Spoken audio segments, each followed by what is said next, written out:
saúde, bem-estar e motivação.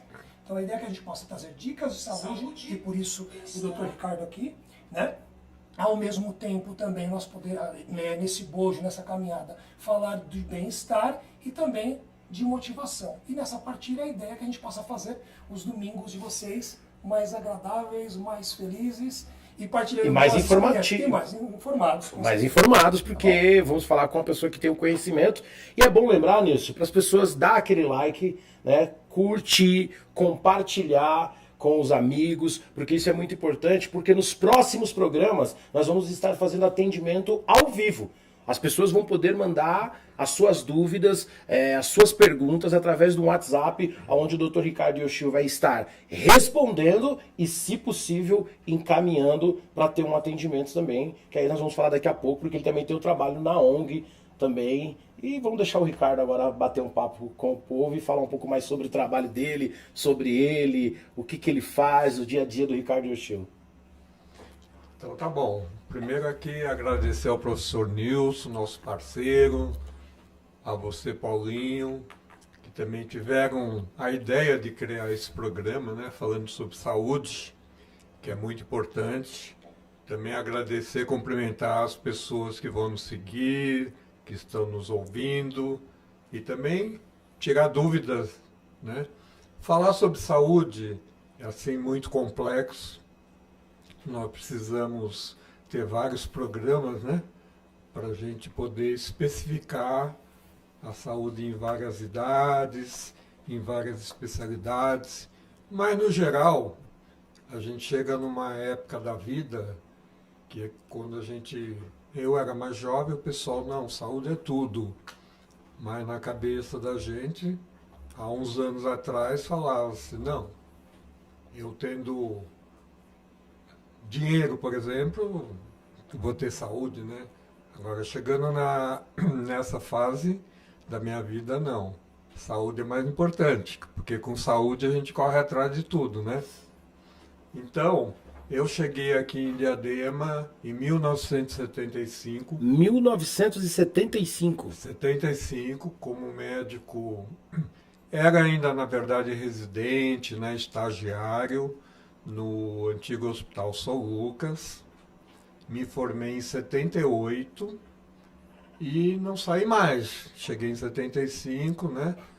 Estou até hoje. Ricardo, deixa eu só fazer uma pergunta para quem está assistindo, entender um pouco melhor. O que seria esse processo de estagiário de 75 a 78 que você se informou e você falou que fez no Hospital São Lucas? Só para quem está em casa e vai assistir esse vídeo depois entender um pouco melhor. Na verdade, em 75, eu estava no quarto ano, né? Aí você é um estagiário que você ainda não tem um diploma. E aí o São Lucas aceitava estagiário para ajudar, dar o plantão, ajudar em cirurgias e tudo mais. Aí eu fiquei no quinto ano, no sexto ano, me formei em 78, né? Na época, o meu sonho era ser cirurgião plástico e o top em São Paulo era o Hospital Beneficência Portuguesa. Aí eu cheguei lá para me inscrever, né? Aí o pessoal falou, olha, você precisa ter 2 anos de cirurgia geral para iniciar cirurgia plástica, a especialidade. Aí, naquela época, Diadema era conhecida como a cidade mais violenta do Brasil, né? 70, 80, naquele período. Aí eu falei, bom, melhor lugar, né, melhor local é em Diadema, porque aqui a gente operava, entre outras cirurgias, 4, 5 baleados esfaqueados por dia, né?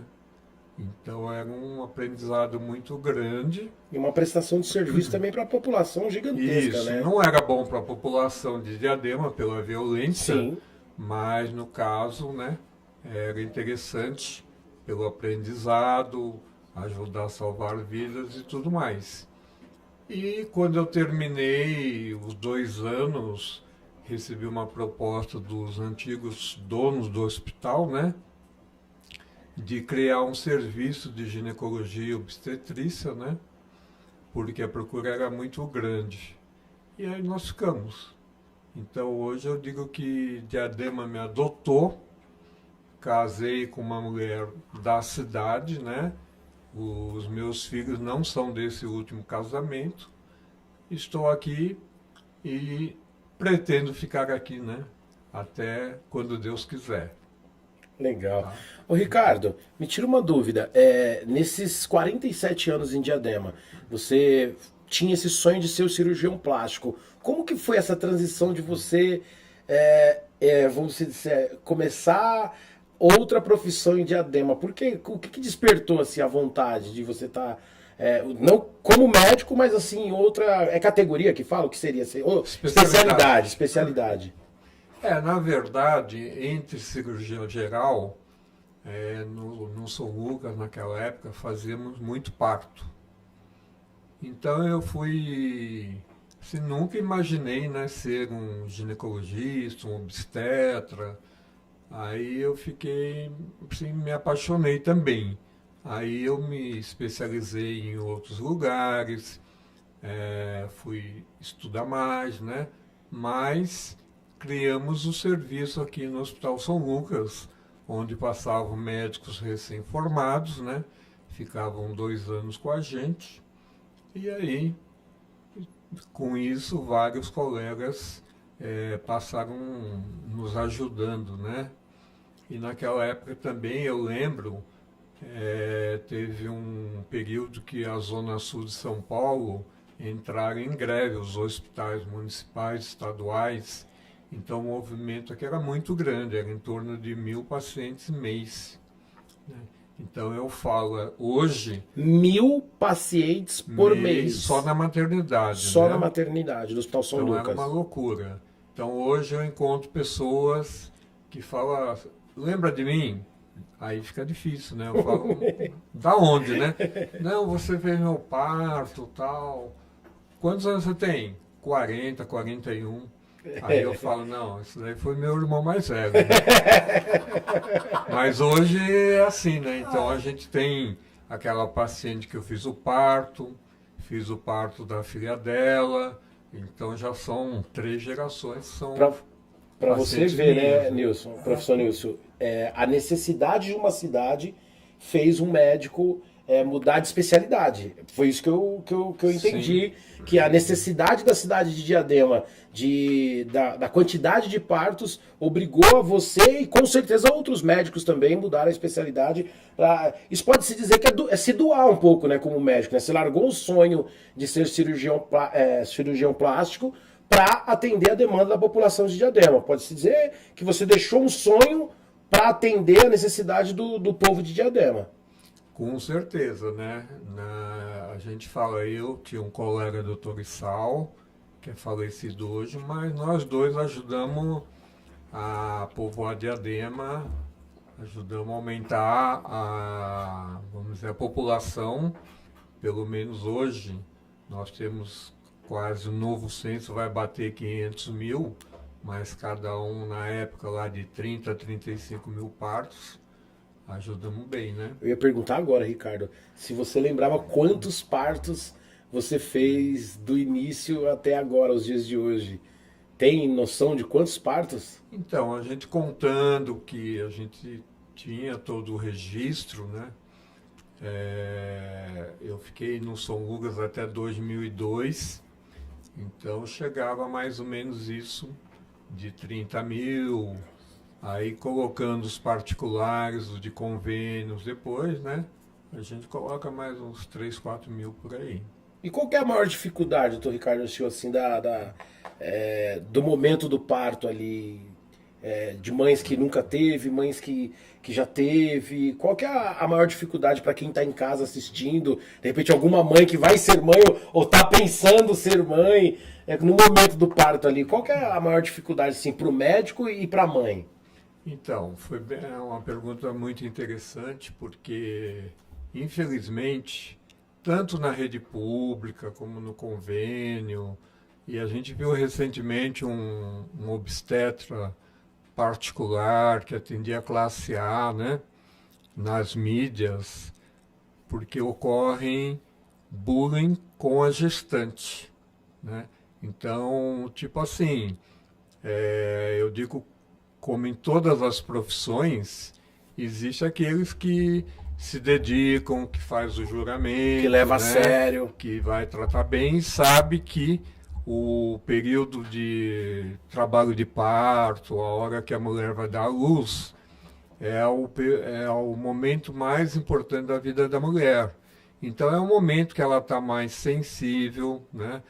Realmente ela sente dor com a contração, mas infelizmente algumas vezes ela sofre um bullying, né?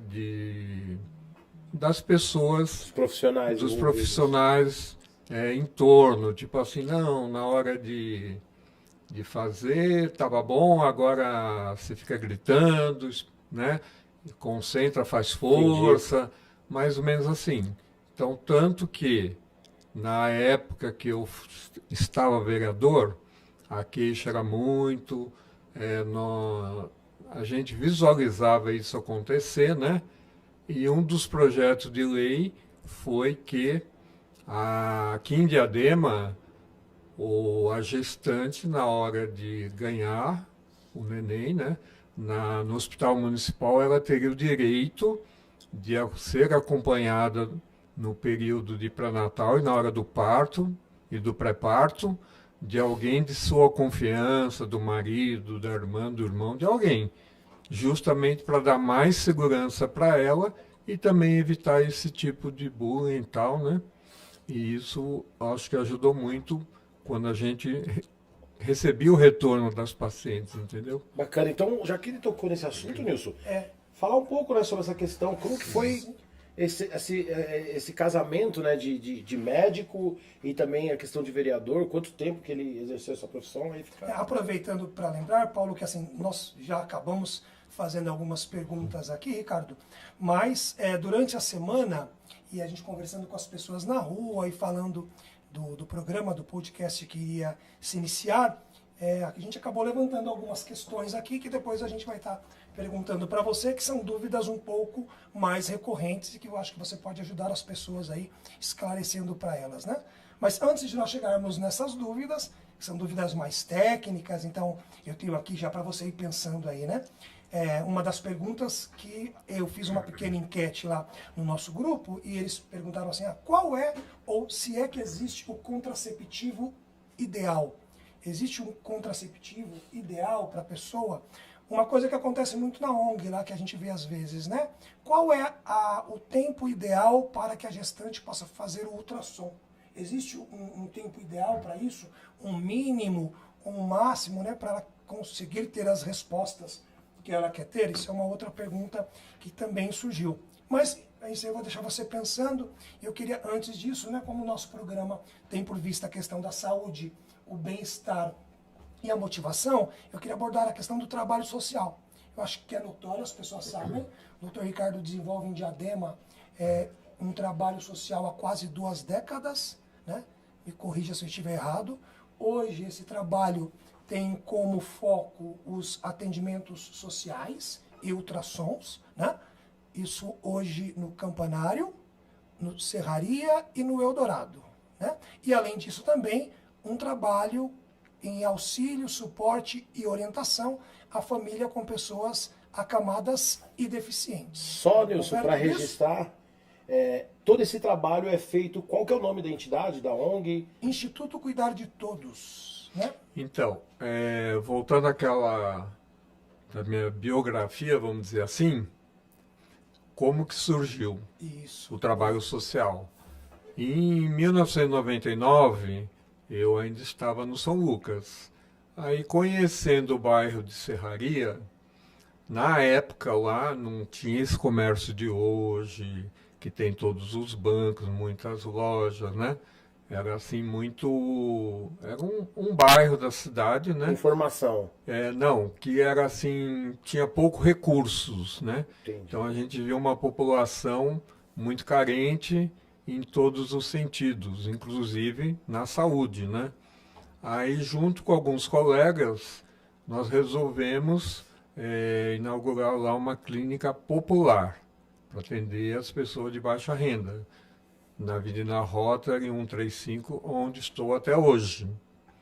E lá na época eu já tinha me especializado também em ultrassom.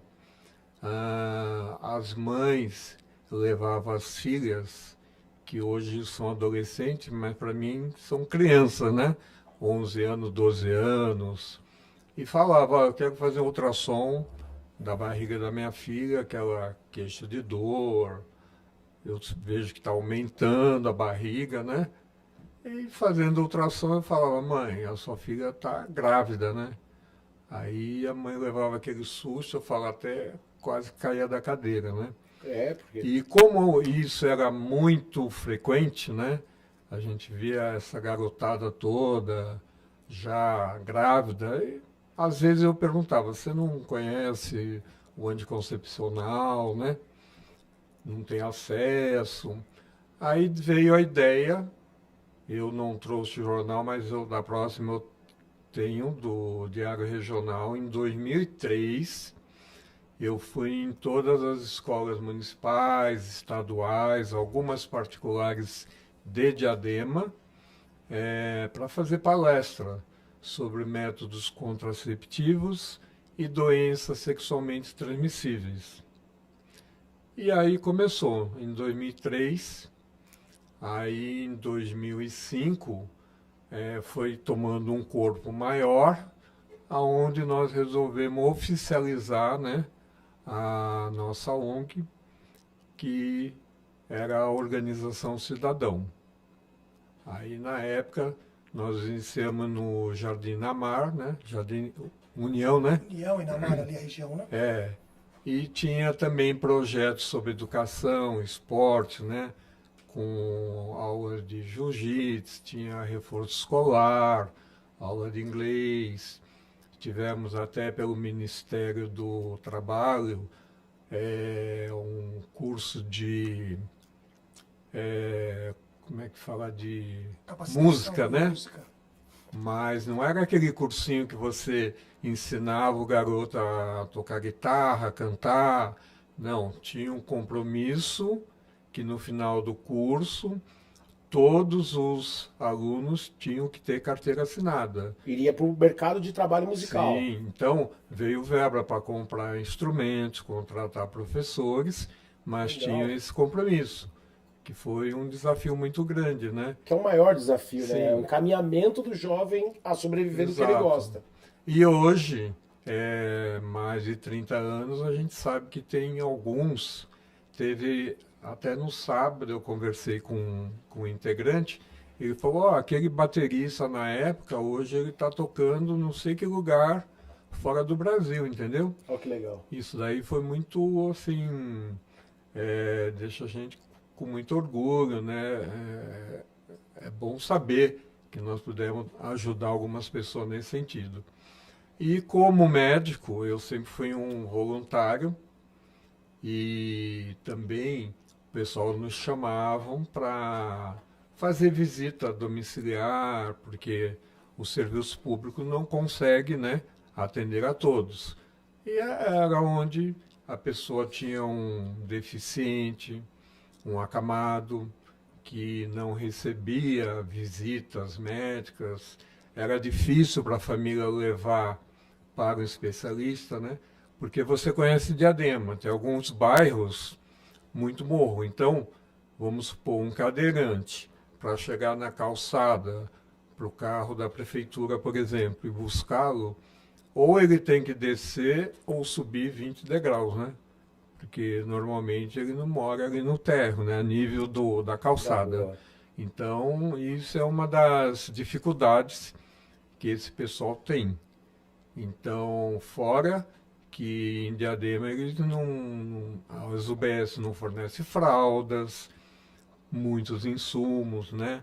Então, às vezes, como médico, eu também me formei como médico do trabalho. E a gente sabia dos direitos de alguns deficientes acamados. Porque, às vezes, a pessoa não conhece, né? Então, a gente chegava lá, deficiente, tal idade, 18 anos, você recebe LOAS, que seria um salário mínimo que Eu ia vem do perguntar governo o que federal. seria o LOAS? É o salário mínimo Para ajudar Deficiente. esse deficiente ou alguma pessoa que fica incapacitada, né, de trabalhar. E ela falava, não, eu não consigo porque eu não tenho um laudo, entendeu? Então, ela não tinha dinheiro lá para pagar o aluguel, comprar o remédio. E por desconhecimento, por falta de levar o filho no especialista, ou de alguém da prefeitura ir lá, né, examinar, fazer o diagnóstico, dar um laudo para ela dar entrada para poder receber. Então tem várias situações em que a pessoa fica totalmente desamparada. Então isso é um pouco do nosso trabalho, né? E também o atendimento de consulta com ultrassom, que muitas vezes as pessoas doavam fraldas geriátricas para a gente também poder fazer essa doação para essas famílias. E também agradecer ao antigo Hospital São Lucas, que quando eles trocavam o mobiliário, cama hospitalar, maca, cadeira de rodas e vários parceiros, né, que nós temos, doavam para que a gente pudesse doar também para essas famílias cadastradas, né? Ô, doutor Ricardo, aproveitando aqui que você tocou no assunto da questão dos direitos e como você é formado também na questão do médico do trabalho, exemplo, a mãe ou o pai que cuida de um deficiente, ele tem algum direito também, porque ele deixa de trabalhar. Ele não consegue trabalhar porque ele tem que se dedicar ao filho, ao cuidado do filho, levar em médico, tá fazendo todo o trabalho, às vezes, de fisioterapia, né, que tem que estar levando. Ele tem algum direito também, esse pai ou essa mãe que cuida desse filho 24 horas, que não consegue trabalhar? Porque ele não consegue trabalhar, como que ele vai sustentar, sendo que ele fica 24 horas com o filho? Então, excelente pergunta, mas eu vou, assim, englobar um pouquinho mais. Eu sou muito crítico na questão de saúde pública por falta de políticas públicas de prevenção, que a gente sabe que se você investir R$ 1 na prevenção, você economiza 5 no final, né? Então, um exemplo, nós fomos em várias casas onde o marido, que era o provedor, ele teve um AVC. Aí, com isso, ele já não tem mais a renda. A esposa que trabalhava, ela tem que cuidar do marido 24 horas. Então, ela deixa de trabalhar.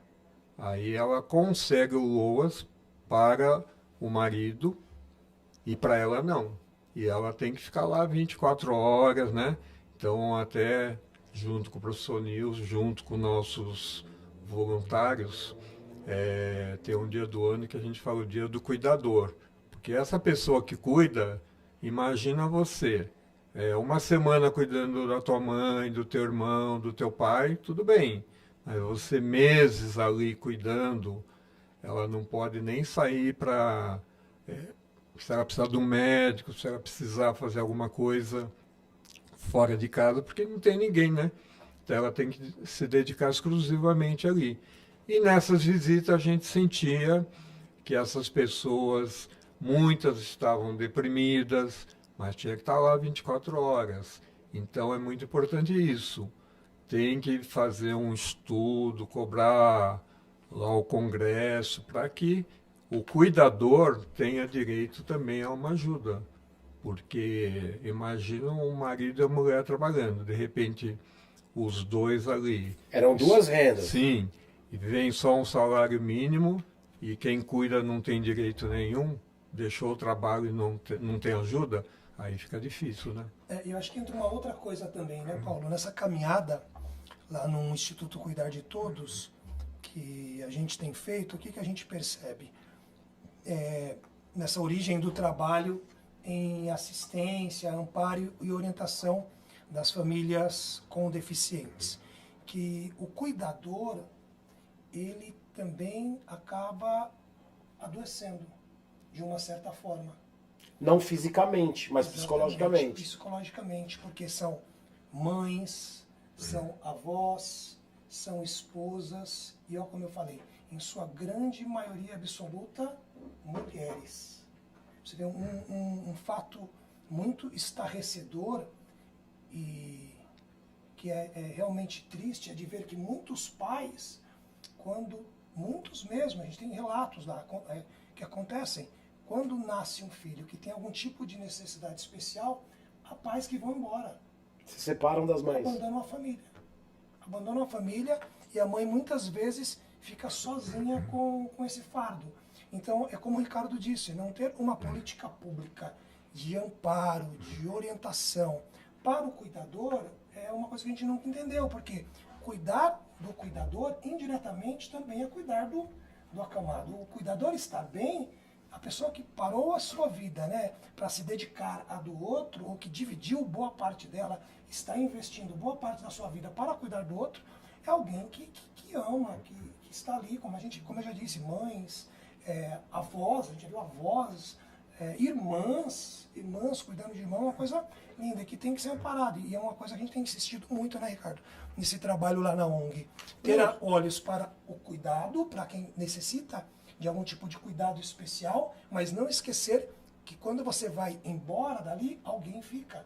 E alguém que muitas vezes está fazendo um papel que era do Estado. Está tirando uma carga que seria do Estado. Né? Ele assumiu, ele está fazendo, às vezes eu até falo, pessoal lá da ONG, a pessoa é enfermeira, é cuidadora, é até médica às vezes, tudo ali por conta dela pela necessidade. Assim, é um dos trabalhos, né, bem necessários. Deixa só eu lembrar... Aproveitar, só para quem vai assistir esse vídeo depois, o telefone da ONG, o endereço da ONG, para quem quer tá buscando conhecimento, tá buscando uma ajuda, de repente quer ir lá conhecer também mais o trabalho que o Dr. Ricardo Yoshio faz. Quais são os locais de atendimento da ONG? Então, só retornando para quem estava assistindo, por que eu falei de políticas públicas? Porque cada 10 pacientes que a gente ia na casa que teve um derrame, um AVC, eles eram hipertensos. Quer dizer, que tinha pressão alta, tomava o seu remédio, aí muitos falavam assim, não, minha pressão está normal, agora eu não preciso. Entendeu? Aí ele tinha um estresse, ficava nervoso, vinha, a pressão ia lá para cima, vinha o derrame. E doutor Ricardo, os atendimentos da ONG hoje, eles são de quais dias e quais bairros da cidade de Diadema? Para quem está assistindo agora, para quem vai assistir depois, ficar na internet, é bom a gente estar sempre repetindo esse bate-papo, para a galera conhecer, né, esse trabalho que já tem 2 décadas, né? Sim, é importante. Então, primeiro, eu quero explicar aqui, como eu falei no início, era a Organização Cidadão, tá? Hoje, Instituto Cuidar de Todos. Por quê? Porque em março de 2021, né, naquela época da Covid, o nosso presidente, que é o Toninho, ele faleceu pela Covid e tinha a Soninha, enfermeira ali do Inamar, há mais de 30 anos, que todo mundo conhece, adora, né? Também faleceu. Aí nós não quisemos, assim, substituir essas pessoas, um presidente, né, para tomar o lugar dos dois. Aí nós resolvemos mudar o nome, porque teríamos que fazer uma nova executiva, entendeu? Em respeito ao trabalho deles que ficou com vocês, então né? deixar naquela lembrança, né? Mas foi difícil, como assim milhares de famílias perderam um ente querido, né?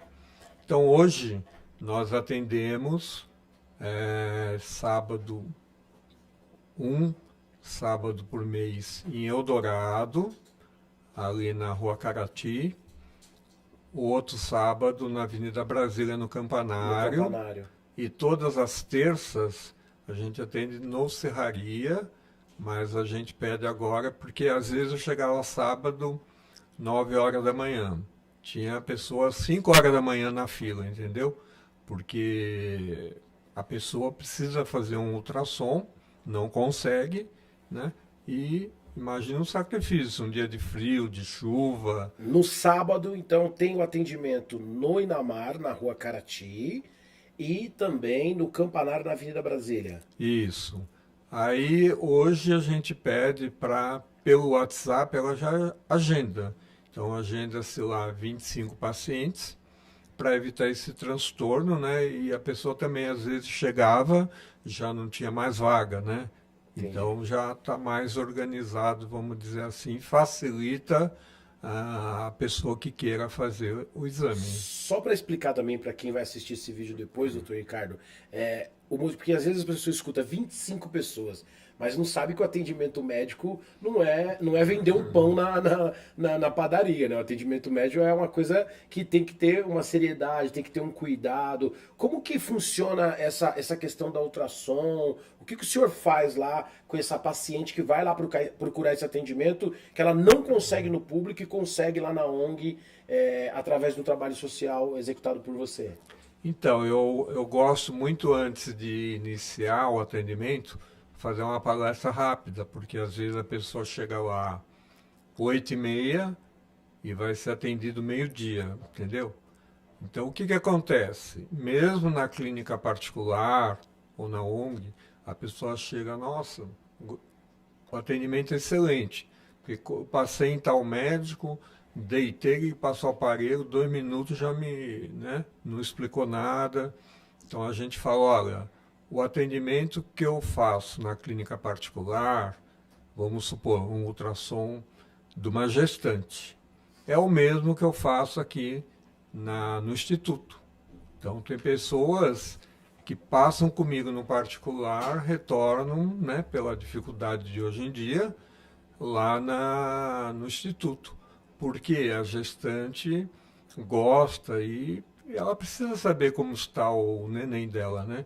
Então a gente explica aqui a cabecinha, o bracinho, a mãozinha, o coração, eu deixo filmar, a gente faz questão de procurar o sexo, mesmo que leve 10, 15 minutos, entendeu? Então a gente chega lá na clínica, a pessoa, não, eu vim aqui do CAEMA para o Serraria porque me disseram que você consegue visualizar o sexo. Então, a fama é assim agora, entendeu? Entendi. Porque assim, a gente... Cadu, aproveitando, já respondi uma das perguntas também, né? Qual? Já põe aí no seu discurso, aí na sua fala, né? Sim. Qual é o tempo ideal para se fazer um ultrassom? Tem um mínimo e um máximo para a mãe que quer saber, né? Acompanhar direitinho essa questão da gestação dela, que é um momento super especial, né? Então, para terminar, a gente gosta de fazer ultrassom para deixar a mãe assim satisfeita dessa maneira de ela matar a curiosidade, ela sentir bem, ela visualizar, né? Porque eu tenho a minha tela do ultrassom, mas a gente deixa uma TV grande assim na frente para ir acompanhando, né? O marido também. Então ela vê nos mínimos detalhes, para ela sair satisfeita mesmo.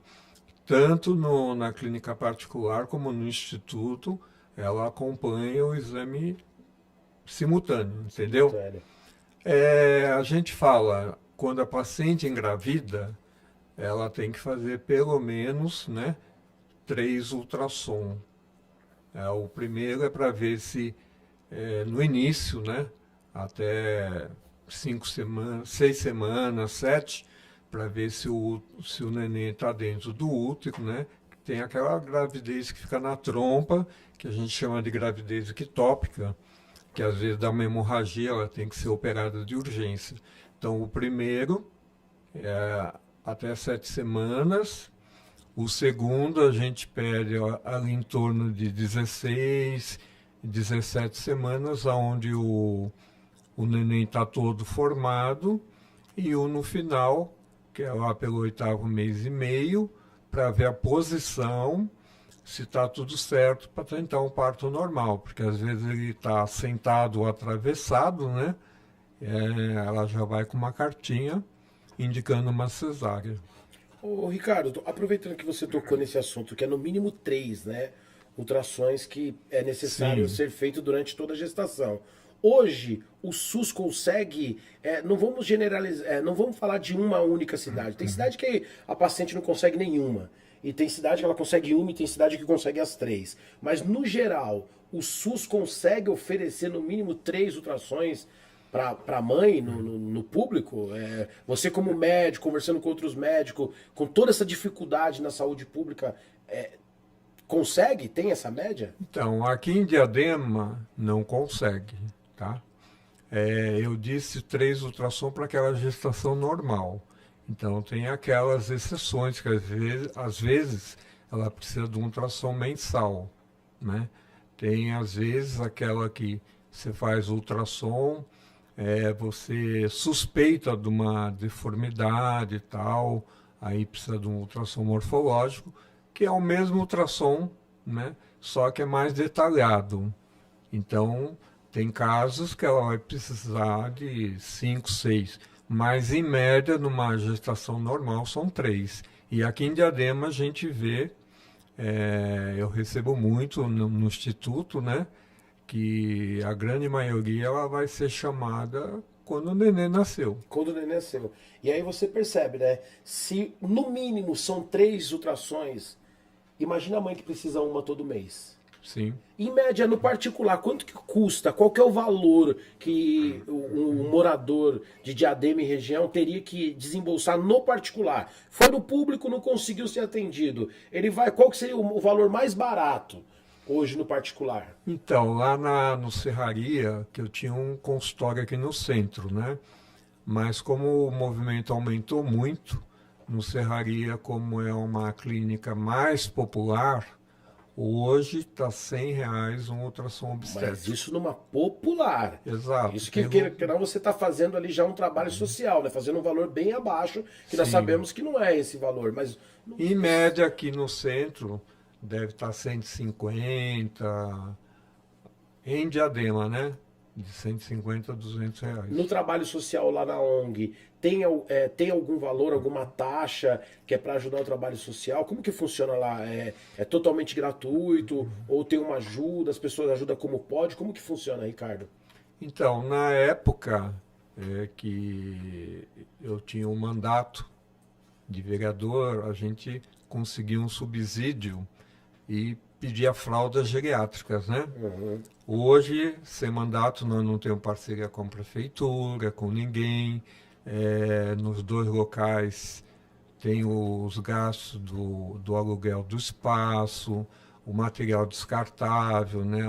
Do aparelho, tudo. A gente pede uma contribuição de R$50, independente do tipo do ultrassom, né? Para cobrir as despesas. E o restante a gente compra, naquelas famílias cadastradas, o insumo que ela mais precisar. Precisa para estar ajudando. Então, na verdade, para você ver, né? Hoje o SUS não consegue atender e aí pessoas como o Dr. Ricardo Yoshio precisa se dedicar uma parte do seu tempo, porque você lá você não está ganhando o seu plantão, é plantão que fala, né? No caso do médico, lá você não está ganhando o seu plantão, você está se dedicando. É um dia que você poderia estar trabalhando numa clínica particular ou em qualquer outro lugar ganhando, mas não, você prefere se dedicar lá para estar fazendo esse trabalho social. Então vamos repetir mais uma vez, o Instituto Cuidar de Todos fica na Rua Carati, no bairro do Eldorado, né? E são no Campanário. 3 endereços, São né? 3 Tem endereços? no Eldorado, na Carati, tem no Campanário, na Brasília e no Serraria também, que nós atendemos. Então, cada sábado em um determinado lugar. Né?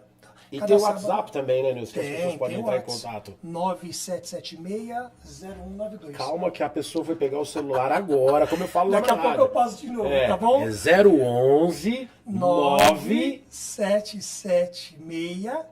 9776-0192.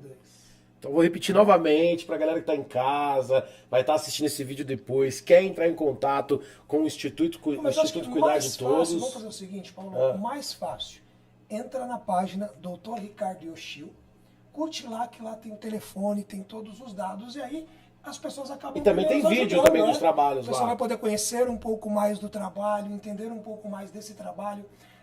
desenvolvido pelo Instituto Cuidar de Todos, junto com o Dr. Ricardo Yoshio, e também acaba nos ajudando a mais pessoas conhecerem o trabalho e mais pessoas a gente vai poder ajudar. Além de entrar na página do Dr. Ricardo Yoshio, aproveita também e compartilha no WhatsApp com uma pessoa que você sabe que está precisando dessa ajuda de ultrassom. Então, a página Dr. Ricardo Yoshio e a página do Facebook do Instituto. Instituto Cuidar de Todos. Perfeito? E acho que é importante lembrar para quem está chegando agora, vamos lembrar novamente, né?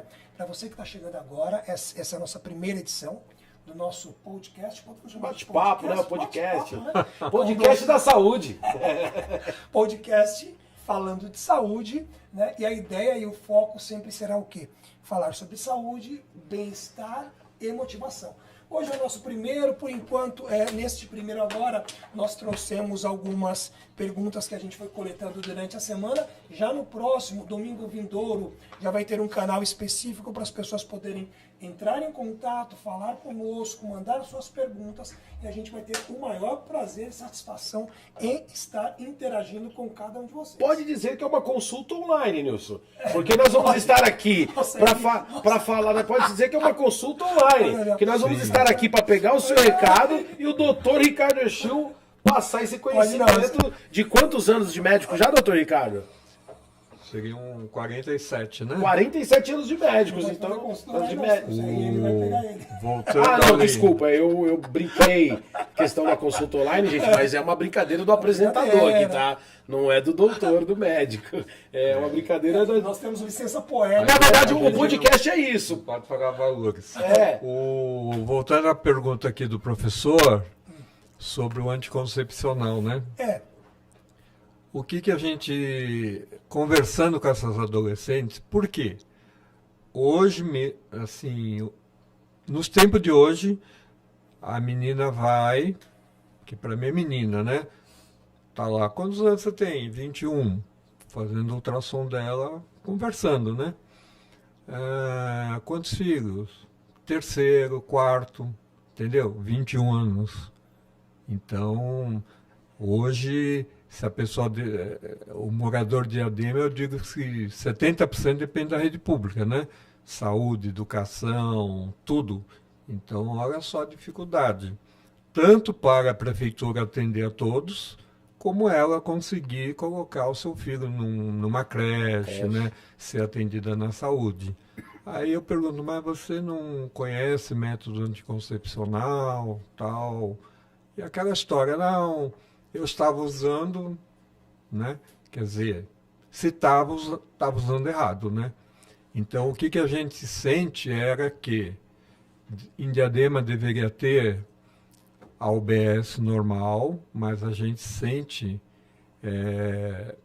por elas mesmas, né? As adolescentes, ela tem receio de ir lá numa UBS por pedir um anticoncepcional, pedir uma orientação, porque ela vai encontrar alguém da rua, uma amiga da mãe, uma vizinha, e de repente ela Um assunto importante. não quer, né? Os pais não sabem, pela precocidade da idade, que ela já mantém relação. Então a ideia era ter a casa do jovem, a casa do adolescente, onde nós teríamos um ginecologista, um psicólogo, para atender os jovens, porque ela indo nessa casa, ela encontraria só jovens. As amigas, os amigos. Exato, então ela não teria o constrangimento, a vergonha de perguntar, de sair de lá com anticoncepcional, entendeu? Então acho que isso falta e precisa aqui na nossa eu me cidade. identifiquei, não pelo anticoncepcional, mas eu vou falar porque o que ele falou é verdade. Eu, quando era moleque, eu tinha vergonha de ir na UBS, no postinho, eu morava no Campanário ali, eu tinha vergonha de ir lá buscar camisinha.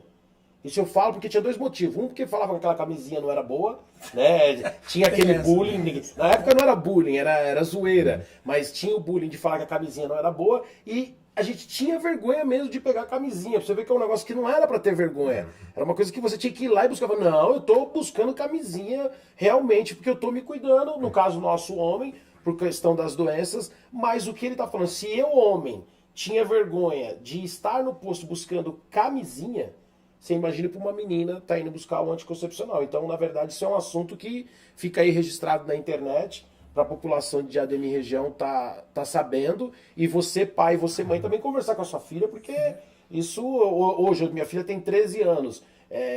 A primeira vez que ela virou mocinha, ela ficou com vergonha de me contar e foi na escola. E assim, graças ao bom Deus, eu tenho condições de ir lá, de comprar um absorvente para minha filha, tudo. Só que também tem relatos também de meninas que não tem condição de comprar o absorvente. Do jeito que não tem condição de comprar o absorvente, não tem condição de comprar o remédio. E aí, se ela não tem condição de comprar o remédio, como o Ricardo falou, o doutor Ricardo falou, ela tem a vergonha de buscar no hospital, no postinho. Então, essa ideia da Casa da Saúde Juventude seria muito bacana mesmo, né, para Diadema. Sim. Uma coisa que a gente tem visto muito lá na ONG, indo ao encontro disso que o Ricardo falou, é que muitas vezes, Paulo, Ricardo, acho que além desse trabalho, da questão de ter o espaço para ter acesso, né, ao método, também talvez uma orientação, né, essa acolhida para discutir os problemas, inclusive, de uma gravidez indesejada e precoce. E muitas vezes também, quem também não dirá, uma orientação para os próprios pais, porque às vezes que a gente encontra são pais que gostariam de abordar o tema com os filhos, né? Até querem, falam, mas não sabe como, porque é um tema realmente complexo, né? Você é uma menina, eu tenho um menino, né? E assim, não é tão simples alguns temas serem abordados. A gente não sabe nem por onde começar. Até a linguagem é diferente. Como chegar, né? E talvez, quem sabe para um futuro próximo, a gente poder trazer alguém aqui para poder ver isso. Quais são os caminhos interessantes para se ter esse espaço, ou esses lugares em que o pai possa ter uma orientação e a família sobre questões pertinentes a Aproveitar o conhecimento do Dr. Ricardo Yoshi, que com certeza nesses mais de 40 anos de atendimento, ele deve ter pegado alguma situação. Como que funciona, Dr. Ricardo, quando uma mãe chega com uma filha e de repente ela leva, né, para passar no ginecologista, mas a mãe não sabe que a filha já está tendo relações e... Como que funciona o médico com a jovem? Você fala só com a jovem e pergunta para ela se pode falar para a mãe? Como que é? Até para a gente entender um pouquinho, mas como leigo mesmo. Tenho certeza que quem vai assistir esse vídeo e está assistindo tem essa dúvida também. Então, eu ia citar agora que tem mães que têm essa consciência, né? Mas você vê que assim, um nível... que ela tem uma formação, vamos dizer assim. Aí ela leva a filha e fala, olha, ela está namorando e a consequência, vamos dizer assim, o sentido natural, né, é começar a ter relação. Então eu queria que você orientasse, entendeu? Juntos, a mãe e a filha, que normalmente é menor de idade, né? Então a gente conversa os três ali, entendeu? Isso uma mãe que tem um conhecimento, que já tem um estudo. Mas e aquela mãe que não tem conhecimento nenhum, que foi criada num sistema rígido, onde que não se conversava muito isso? Então, por isso que eu acho interessante. Se você tiver em cada bairro a casa do adolescente, aí a agente de saúde tem, cada equipe tem determinada rua, né? Que cobre o bairro todo. Aí a função qual seria? Uma política pública de orientar a mãe, o pai e falar, olha, tua filha tem quantos anos? 10, 11. Leva lá na casa para receber uma orientação, né? Para o futuro, de imediato, para tirar essas dúvidas, entendeu? E voltando aos métodos anticoncepcionais, né? Hoje com a medicina muito moderna, as indústrias farmacêuticas, né? Que antigamente a gente conhecia o comprimido, né? Então hoje, além do comprimido, tem o método injetável. Hoje nós temos um método que é um anel vaginal, que a própria pessoa introduz uma vez por mês na vagina. Nós temos um método que parece um band-aid, que toda semana ela coloca, né? Funciona para evitar de engravidar. Nós temos o DIU, com hormônio ou sem hormônios, Então, tem muitos métodos que tem que ser bem orientado, porque às vezes o que a gente vê é assim, a paciente vai, a jovem, né? Por que você começou a tomar? Porque minha amiga toma. Então, às vezes, um anticoncepcional, uma determinada marca, é bom para uma pessoa e não é bom para a amiga, entendeu? Então, é muito importante que ela faça uma avaliação com o especialista, né? Para ver, no caso dela, qual o melhor método. E deixar uma dica. Às vezes a menina está tomando o anticoncepcional, ela esquece um dia, no dia seguinte ela deve tomar 2. Ela esqueceu 2 dias, para, né? Usa o preservativo até descer a próxima menstruação e iniciar novamente. Então, às vezes, ela fala assim, não, eu estava tomando e engravidei. É porque ela tomou errado. Esqueceu 2 dias ou 3, né? Voltou a tomar e para ela estava segura. Assim como o método da injeção. Tem um dia certo. Se ela esquecer um dia ou 2 e tomar atrasado ou antes, ela corre o risco de engravidar, mesmo utilizando a injeção, entendeu? Você vê que são várias dúvidas, né, Nilson? Sim, sim. Quero aproveitar, Nilson, mandar alguns abraços aqui de pessoas que já estão aqui online no Facebook do Dr. Ricardo Yoshio, estão adorando. O pessoal tá falando assim, ó, o Caio Dimitri falou assim, sempre coerente, parabéns pelo trabalho. A Maria das Graças também tá aqui, boa tarde, Dr. Ricardo. O Fábio Oliveira falou, parabéns, professor Nilson, Dr. Ricardo, Paulo, pelo trabalho. O Alencar Rocha também falou assim, atendimento é tudo. A Diva de Andrade falou assim, doutor Ricardo, seu trabalho é maravilhoso. Pacheco Festas também está aqui acompanhando. O Anderson falou assim, top esse bate-papo. O João Gomes também aqui. E a galera que está nos assistindo através da página do Facebook do Dr. Ricardo Yoshio, através também do nosso canal do YouTube TV Diadema, e muito em breve no canal do YouTube do Dr. Ricardo Yoshio, que você pode ir lá se inscrever, ativar o sininho das notificações. Esse bate-papo vai acontecer todas as tardes de domingo, provavelmente a partir das 4 horas da tarde. Hoje é o primeiro, onde nós estamos trazendo o Dr. Ricardo Yoshio para se apresentar, falar do seu trabalho, para você que está vendo esse vídeo agora, ele que já tem 69 anos de idade, é morador de Diadema há mais de 47 anos, casado com a Adriana, pai de 2 filhos, e é a profissão dele que é médico há mais de 40 anos e faz um excelente trabalho no Instituto Cuidar de Todos, que tem atendimento no Eldorado, na Rua Carati. Boa. Número, eu não lembro o número, daqui a pouco eu pego. 135. 135, muito obrigado. É melhor que a gente, E no hein? Campa... tá melhor que a gente. Eu tô com 41 aí só. Precisa tomar biotônico Fontoura. Será que é verdade mesmo? Que desde criança eu tomo Ah, minha mãe biotônico. fez eu tomar aquilo pra caramba. Não, mas melhor que biotônico é Mas aquele tem óleo. álcool mesmo? Tem Biotônico álcool aquele Fontoura? Tem biotônico, álcool. doutor? Vou aproveitar.